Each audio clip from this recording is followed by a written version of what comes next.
How do you want to feel in both good and tough situations? Self-actualizing is really focusing on you, setting out to become the fullest, most authentic version of yourself in each and every moment.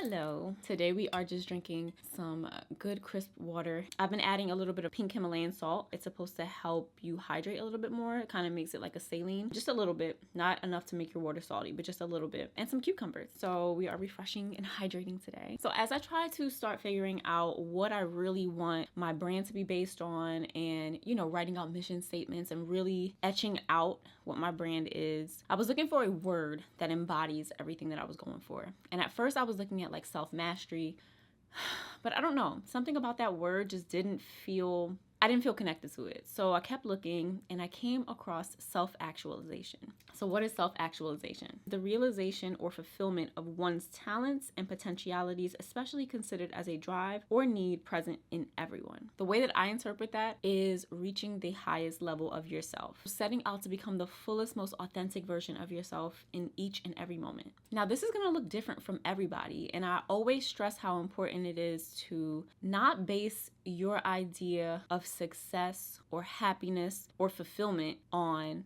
anyone else. Not your partner, not your best friend, not what your parents want for you, not what you see popular on social media, but really going deep and thinking about how you want to show up in the world. I want to make it clear when I'm talking about self-actualization, I'm focusing more on the internal and on your personal being rather than the things that you are achieving at. Right? Because I think that comes second. I think it's more important to work on yourself as a whole, work on your inner, on your mental, on your emotional, your spiritual well-being, and your physical well-being, and work on feeling good in that. When that is healthy, when that is healed, when that feels good and you feel aligned and you feel like you are showing up and operating as the person that you've always imagined yourself as, it's easier to go after the things that you want and to believe that the things that you want are possible for yourself. But the first step is really self-actualizing and getting to your version of your higher self, or at least on the road to being your higher self. This is a journey that will change over time. And I would suggest doing a yearly audit of self-actualizing and making sure that who you are right now is aligned with who you want to be. Has anything changed? Do you need to shift some stuff? That could be a nice New Year thing. That could be a birthday thing. Am I showing up as my most authentic, happy self? Or am I at least working towards that? Because that's another thing. Some of the things that we're going to do, some of the things that we want to see in ourselves is just not going to happen overnight. It's going to take time. You can decide to be peaceful, but to truly show up peacefully in situations that trigger you and things that you have been reacting to a certain way for 20, 30, 40 years, it's going to take time to change, right? So applauding yourself and celebrating yourself in taking steps towards that and being consistent in that is what gives you the confidence to go after the things you truly want. Now, personally for me, manifestation, law of attraction, and affirmations, all of those were huge in my journey of self-actualization. I had to change my mindset and the way that I saw things, the way that I interpreted things, how I reacted to things, and changed how I spoke to myself internally, outwardly, how I saw myself. It was a lot of visualizing, rewiring my brain and the way that it operates. So I'm first going to really focus on inner self-actualization, mental, emotional, spiritual, because for me, this was the most important part. So without knowing the term self-actualization, my journey began back in 2012. I used to take it really personally when I was hurt by someone, especially someone close to me, but I would take it really personally and I would just be down and out. And I hit this point in like 2012, 2013 where I started kind of retaliating and I wanted to hurt people in the way that they wanted to hurt me. Now, this wasn't my language back then, but just looking back on it, that's what I was doing. I was just being spiteful, cutting people off, or just doing things to get back at people, and it just was not my true character. It's not anyone's true character. Anytime that we are hurting someone, it's because we are hurting and we're acting out of that. I was just on this I don't care and I'm going to do what I want type thing.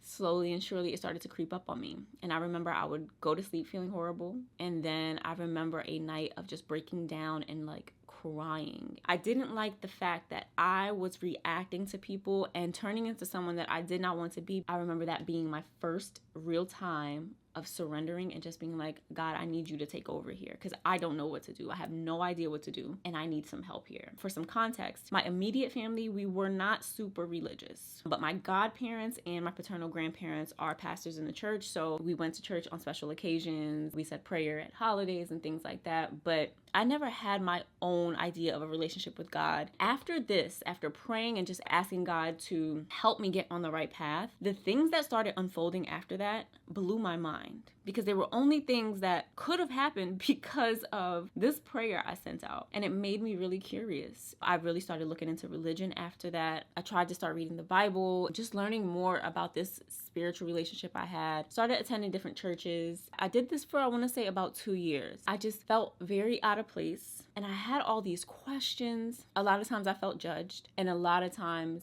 the people that I loved and that were in my life felt judged and not welcome. It just didn't feel right with my soul. So for me, I decided to step away from religion and to just build my relationship with God. And I began talking to God a lot more, kind of how I would to a friend, just doing spiritual research. That was one of my first real big steps of stepping away from what is normal, what's considered normal. It felt very scary to consider myself spiritual and not religious at that time. But that was one of my first steps of, I don't care what feels good for everybody else. I know what feels good for me. And just deciding that it felt way more comfortable and good for me to build my personal relationship with God. And I didn't realize it. And now looking back, I can see that that was one of my biggest commitments that has really governed a lot of these last 10, 11 years of my life. I always knew who Oprah was, but I was really introduced to Oprah and like Super Soul Sunday, all of her books and speeches, Deepak Chopra. Also, there was I guess you can say a spiritual motivational speaker. Her name was Chanel Cooper Sykes. She truly helped me to see how you can both be confident in your sensuality and in your femininity and be a spiritual person. That felt very foreign. It's like you either saw someone who was super spiritual or you saw someone who was steeped in like sexuality, and I just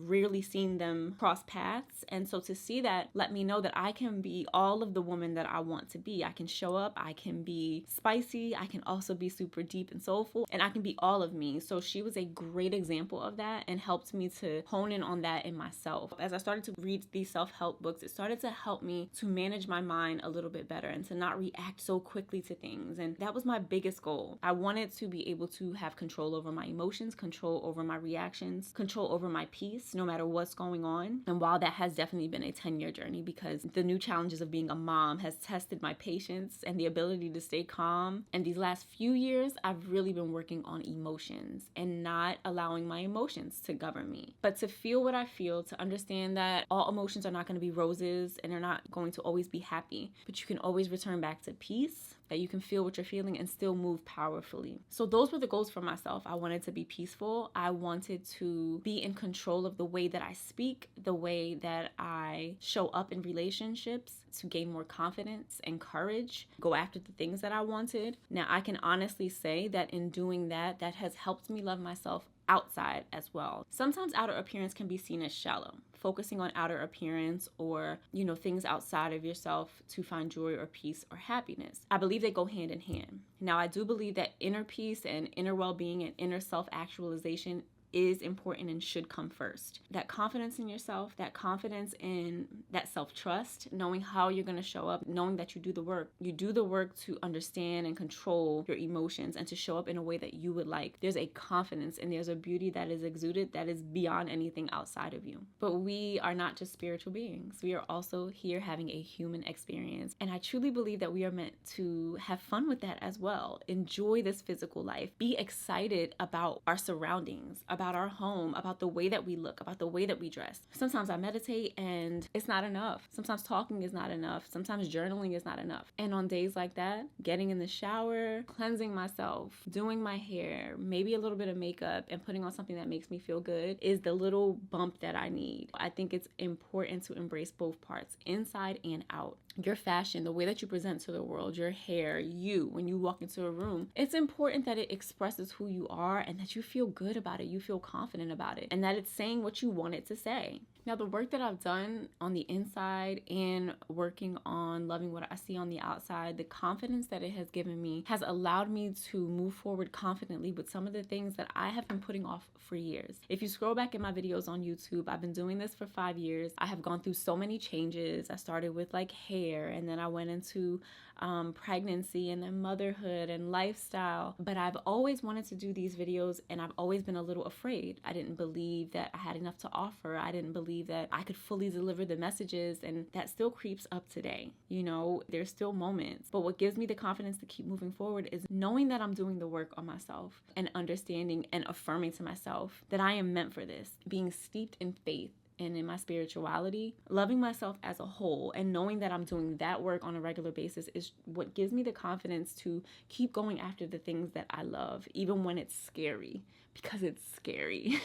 And that is what I want for every person watching this. Self-actualizing is not about reaching this full potential and just stopping. It is a journey forever. You are always changing. The idea is to get into a habit of listening to yourself, to your most authentic wants, desires, and needs. Feel powerful in yourself so that you can go after everything that you want to go after confidently. And what I've learned over the years is that it all starts with self. So for the first step, let's write down our ideal selves and go into detail the type of woman that you see yourself being. I do think it's important here that you do think about the things that you want to achieve in this moment, because who's that woman that shows up to that? How do you see yourself in that role? And remember, this doesn't have to look like it's always looked. Bring your quirks to the table. Be who you naturally are. If you are a silly and bubbly person, do not dumb yourself down to fit into any role. But you do want to look at the things that may be holding you back. Is it fear? Are you nervously talking and nervously laughing? Taking everything to heart? Are you internalizing what people are saying to you? Those are the things that you want to work on. You want to counter that with, I'm a confident person. I'm confident in what I bring to the table. I'm confident in what I say and what I do. That is the start of something.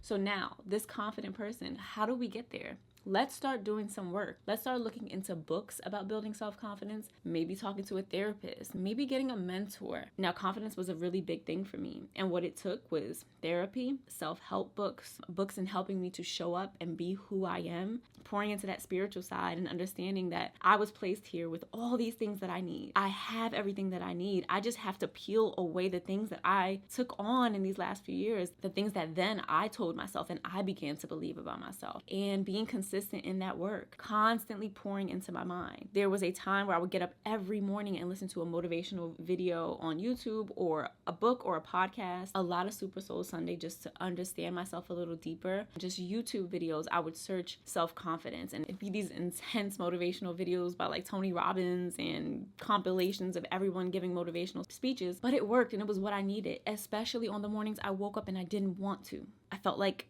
where I was and where I wanted to be was so far apart, and it felt almost impossible. But those videos and listening to that over and over and over every day, although it feels impossible in the beginning, consistency, repetitiveness, and also speaking it to myself in the moments that it feels hard. I lean on those things even when I'm having hard days. Those things don't change. And so in the realm of spirituality, mental and emotional, start to do what feels good for you. Books, podcasts, YouTube, meditation, journaling, and affirming myself, learning to speak to myself in the moments it feels the hardest, just speaking the things I want to see. I'm making more money than I ever have. I am aligned in my career. I am happier than I've ever been. I'm healthier than I've ever been. I'm moving into my dream home. My marriage is beautiful. My son is healthy. I am healthy. We are growing.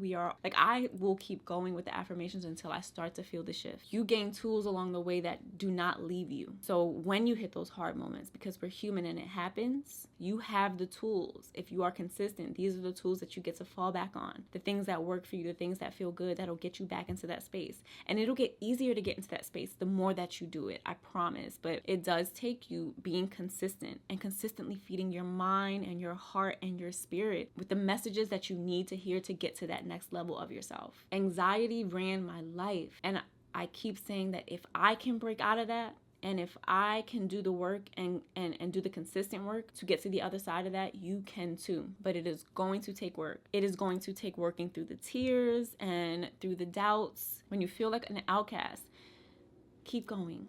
Your soul, your intuition is your guide. Although the world may not understand, it's not for them to understand. Your vision for yourself is only one that you can see. It is your job to keep going. It is your job to keep moving and to keep walking in the direction of that. You can cry, but keep going. You can be frustrated, but keep going and keep speaking what you need to hear, reading what you need to read, listening to what you need to listen to, work out, get around people that are feeling like you, thinking like you, trying to progress. And if you can't, then you figure it out on your own. You want to do something daily towards reaching that higher level of yourself.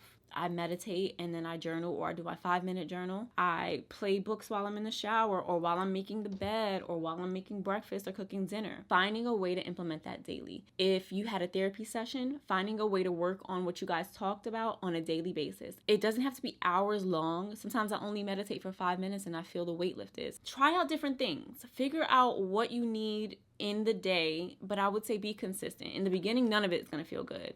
So keep going and keep trying until something sticks. And as they start sticking and as you start believing it is when you can actually put it into action. When it comes to outer and like feeling good about your looks. Now, if you are someone who does not know your signature look, or you don't feel good about the way that you show up, I really highly suggest finding someone that has a similar body type as you, looking at the way that they dress and mimicking that. That was one of the things that I did in the beginning. I tried at first to dress like everybody else. All the women with curves didn't work. I felt horrible.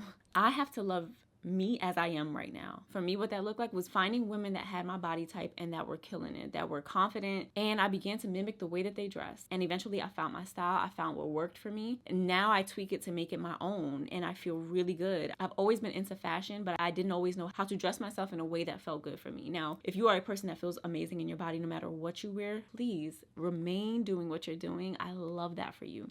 That was not my case. What made me start to really love my body and being in my body was dressing it in a way that made me feel good. I found the clothing that really made me feel like me. It makes me feel like what I'm feeling on the inside, how I visualize myself. I have tangibly brought that to fruition, and there is something so powerful and something so spiritual about doing that for me. So it all kind of meshes. So now you want to do a little pretending, starting to talk, dress, and walk and act as the woman that you imagine yourself being. Maybe you've shrunk yourself down. Maybe you speak a little less so you're not taking too much attention in a room, or maybe you overspeak to compensate because you're nervous and anxious. How do you want to show up when you think of your ideal self? So my example, I picture myself serene. I picture anxiety not making me overthink when I'm in a room, not making me overspeak, not making me speak less, but just being in my authentic self, speaking my truth with the intention of just being myself. And that's it. Everything flows after that. So truly leaning into allowing yourself to show up. Allow yourself to be full. That is what we are aiming for. What does that person look like? What does she look like? What does he look like? I get excited. That excites me. And this is powerful for your mind. Just like visualization is, the practice of continuing to do the things of the people you admire and the person that you want to show up as, you will be amazed at how this starts to become a habit for you. You realize it feels good. It feels better than what you were doing. And when you start to go back to what you were doing, it's not going to feel so good. Now, let's be clear. This doesn't mean you have to spend money as the person you want to be. This don't mean you got to go out and be crazy. No. We're embodying. We are embodying who we want to be. We are acting as her and thinking as her, and we're not thinking or acting from fear or anxiety. We are moving with confidence in who we see ourselves as. We often focus on the things that we want, the things. It's most important to go inside and to think about the feeling that you want to have. How do you want to feel in both good and tough situations? How do you want to feel when you wake up? How do you want to feel in time you spend with your loved ones? How do you want to feel in your career? Self-actualizing is really focusing on you and being the best version of yourself in every area. So take your time. This is not something that has to happen within a week. It's not something that has to happen immediately. It's not even something you have to have figured out. What I never want is for my videos to be a video that you watch, you get excited, and then it wears off.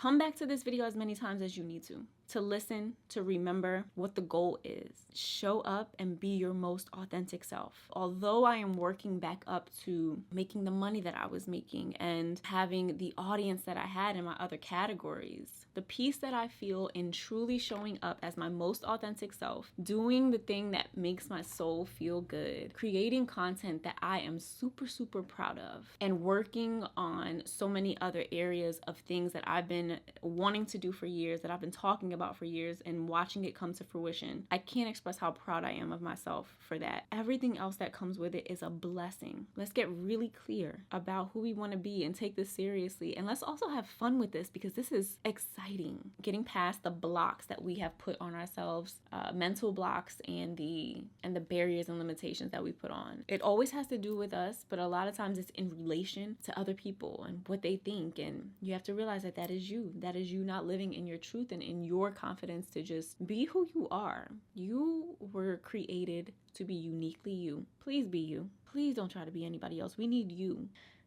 That is my spiel for the day. If you like this video, please hit the thumbs up. Make sure that you subscribe and make sure that you turn on notifications so that you don't miss any more uploads. And until next time, keep living in love, in light, and in your truth. Mwah. Bye. Monday, tune in on Tuesday, tune in on Wednesday.